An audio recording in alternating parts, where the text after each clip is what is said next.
It is 7:04 a.m. in the vast, indifferent blue of the Philippine Sea. 400 kilometers east of Luzon, at the coordinates 17.2 degrees north, 127.6 degrees east, the USS Ronald Reagan, the beating heart of a U.S. Navy carrier strike group, sails on a peacetime patrol that is about to become anything but peaceful. Deep in the Combat Information Center, the CIC, a calm morning is shattered. On a sonar screen, a cold, unnatural trace of green slides across the tactical display. Too near, too quiet, unknown contact. The contact is bearing 085 at a mere 3 nautical miles. At that distance, a nuclear-powered aircraft carrier is effectively at point-blank range. The alarms do not wail. They rip. They tear through the silence with the sound of pure, immediate danger. CIC snaps awake. Sailors, honed by years of training, are not sprinting for fire. They are sprinting for time. The deck shudders as the twin turbines of an E-2D Hawkeye surveillance aircraft spool up for an emergency launch. An MH-60R Seahawk helicopter, call sign 9614, is rushed to the flight line.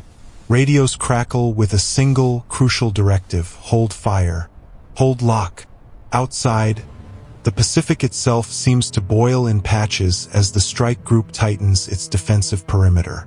Cruisers and destroyers, Antietam, Shoup, and Mustin, shift their weight, their immense hulls cutting through the water, closing the ring around the towering carrier. Then the ocean parts.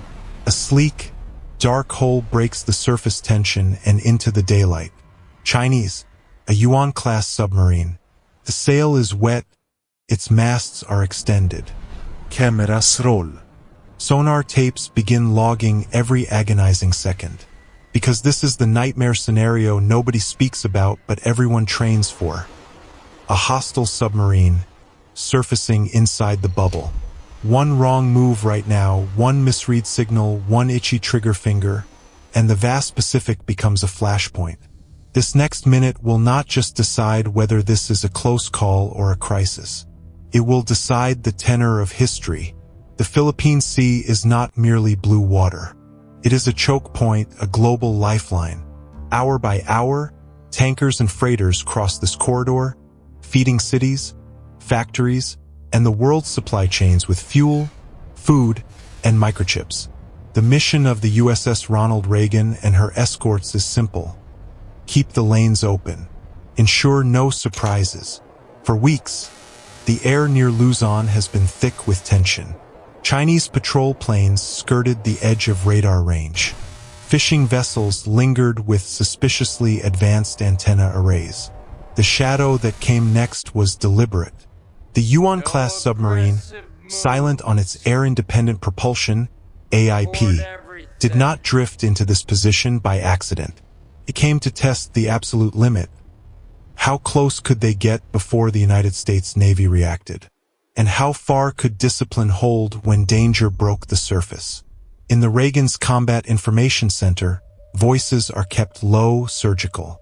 No aggressive moves. Record everything. Every single ping, every subtle propeller turn, every flicker of an extended mast is now priceless intelligence.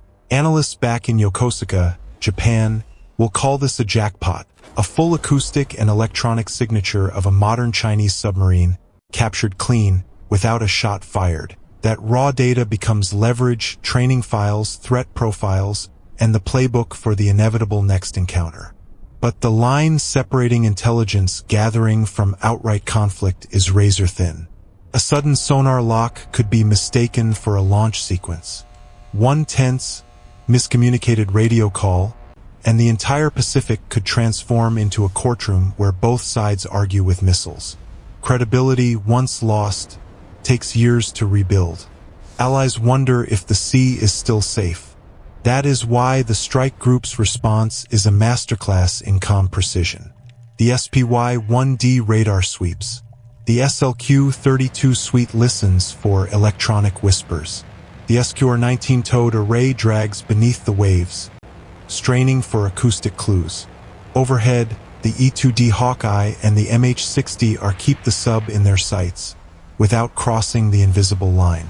On the flight deck, the rotors of the Seahawk are spinning to a blur. The destroyers slide further into position. The message being transmitted is silent, steady, and clear. We see you. We are ready. And we will not be the first to blink. This is defense through patience. This is turning pure, paralyzing tension into gold standard intelligence. The clock ticks past 7:05 a.m. aboard the USS Reagan. The sonar screens glow in pulsing blue and green. Contact confirmed. Depth 120 meters. Speed 8 knots. Course 090. The MH-60R Seahawk, callsign 9614, launches from the Reagan's deck, dipping low over the waves. A sonar buoy splashes down and hums to life. Seconds later, the pattern comes back. Chinese Yuan class. No doubt. Commander Blake, his tone calm and even, gives the order. Target identified. No hostile actions. Hold posture. The submarine is impossibly close. 3 nautical miles, port side of the carrier. Through the enhanced camera feed of a nearby drone, the black shape of the Yuan glides upward, breaking the surface like a massive, silent whale. A shimmer of seawater slides off its hull. The red star of the People's Liberation Army Navy plan catches the first light of the morning sun. Every American ship in the formation shifts, tightening the ring around the carrier. Guns stay silent, but every finger on the bridge hovers close to the activation point. On the Reagan's flight deck, sailors freeze mid-motion. Then, a voice, firm, precise, and most importantly recorded, breaks the heavy static over the radio. Planned submarine. This is the United States Navy vessel Ronald Reagan. You are operating within a carrier defense perimeter. Maintain position and prepare to be escorted clear. The Yuan doesn't answer. It simply drifts, its engines off, letting the subtle pull of the current decide its fate. 10,000 tons of American steel watch one foreign hull, both sides holding their collective breath. To the untrained eye, nothing is happening.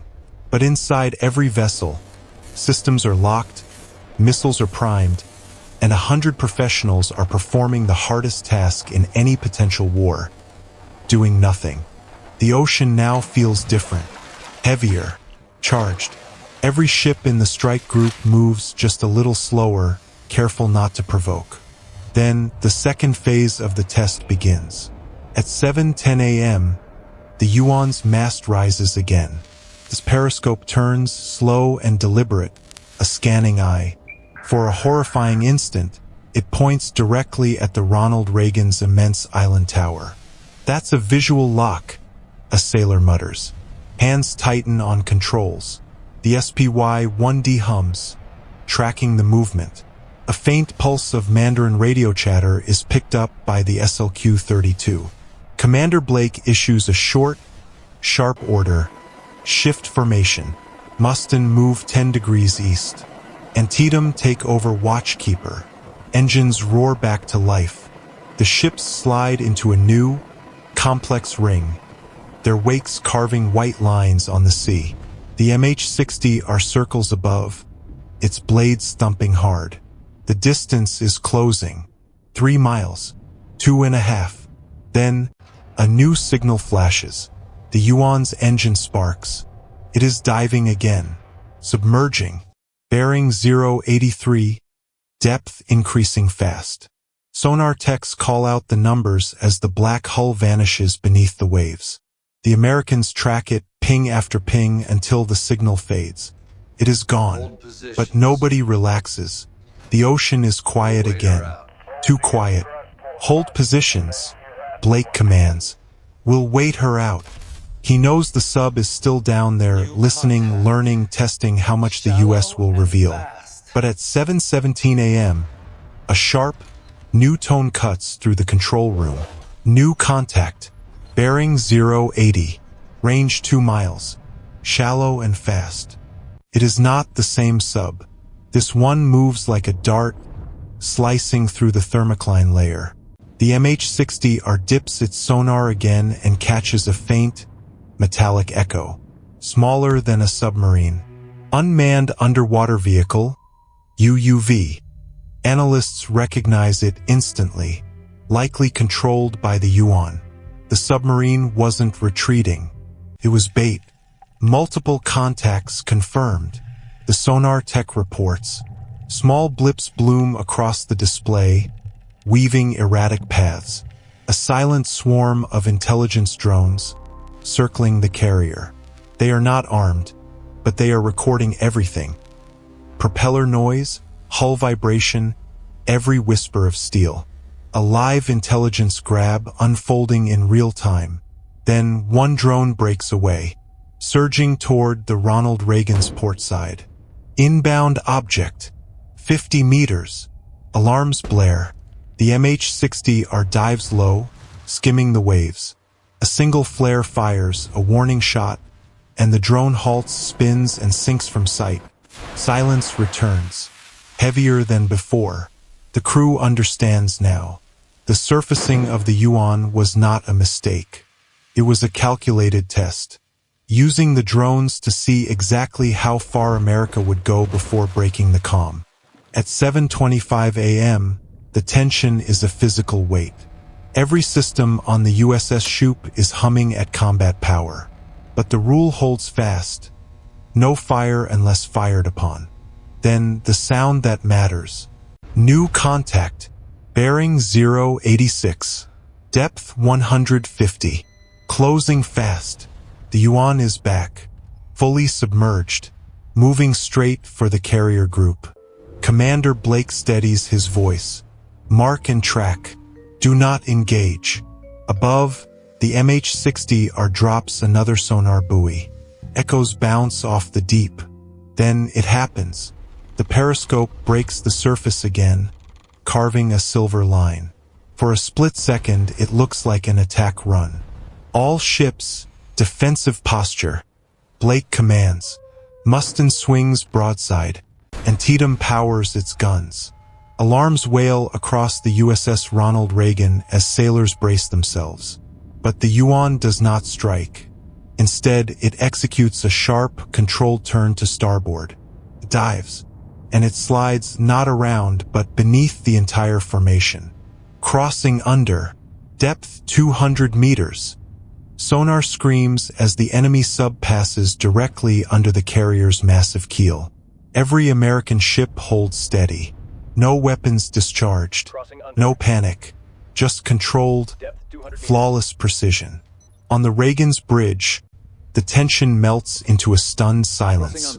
No shots, no collision, just a ghost in the deep. Data begins to flow to Yokosuka. Analysts will now dissect every single ping and frequency spike. The meaning of the encounter is stark and clear. The Yuan just cut through America's shield. Not to attack, but to demonstrate that it could. And to record precisely how the U.S. Navy would react. For the Navy, it is definitive proof. Victory is not always about firepower. Sometimes discipline beats aggression. For Beijing, it is evidence that their modern submarines can slip close enough to test the very limits of American nerve. By 7:40 a.m., the sea has swallowed the last trace of the Yuan. The U.S. formation drifts back to patrol speed, engines low and steady. To the untrained eye, the encounter is over. But inside every ship, encrypted files are now stuffed with sonar, radar, and radio data that will feed the Navy's growing intelligence vault for years. Aboard the USS Ronald Reagan, Commander Blake dictates his report. No shots fired, no damage, objective achieved. The words sound simple, but every sailor who stood watch knows the immense weight behind them. Restraint takes courage. It is infinitely easier to pull a trigger than to trust your training when a foreign submarine glides beneath your ship. This wasn't just a standoff. It was a harvest of intelligence. A quiet victory that will echo through future patrols and countless hours of training simulations. Both sides walk away with a claim to success. One proved it could reach out and touch the center of American power. The other proved it could maintain absolute calm and extract every possible piece of intelligence without sacrificing that power. The Pacific remains quiet, but that calm now hums with a deep, unmistakable tension. It is the pause before the next test. Out here, winning is not about who fires first.